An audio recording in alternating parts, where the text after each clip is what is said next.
হয়েছে। এখানে ছাত্র দল উপস্থিতি আছে, স্বেচ্ছাসেবক দল আছে, শ্রমিক দল আছে, কৃষক দল আছে, মহিলাদের ছিল এবং ম্যাক্সিমাম এলাকার সাধারণ ভোটার। তাহলে আমরা এখান থেকে স্পষ্ট যদি কেউ 12 তারিখের নির্বাচন বানচাল করার চেষ্টা করেন, সেই বাস রেখে লাঠি রেখে আপনারা পার পাবেন না। কিন্তু যেদিন থেকে প্রতিহত করবে সেই দিন থেকে কিন্তু চোখে ধুলার অন্ধকার দেখবেন শুধু। তাহলে হুঁশিয়ারি দিয়ে বলতে চাই, 12 তারিখের জন্য কোন প্রকার বিশৃঙ্খলার প্ল্যান করবেন না।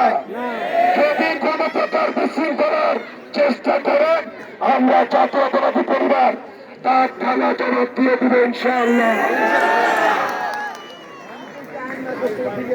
আপনারা শোনেন, অবগত আছেন, গত 3 দিন আগে আমরা এই 22 থেকে জামাত শিবিরের এক নেতার বাসা থেকে 1012 বাসার লাঠি উদ্ধার করেছি প্রশাসনের মাধ্যমে, সেনাবাহিনীর মাধ্যমে। কিন্তু দুঃখের বিষয়, সেটা নিয়ে প্রশাসন কোনো পদক্ষেপ নেয়নি।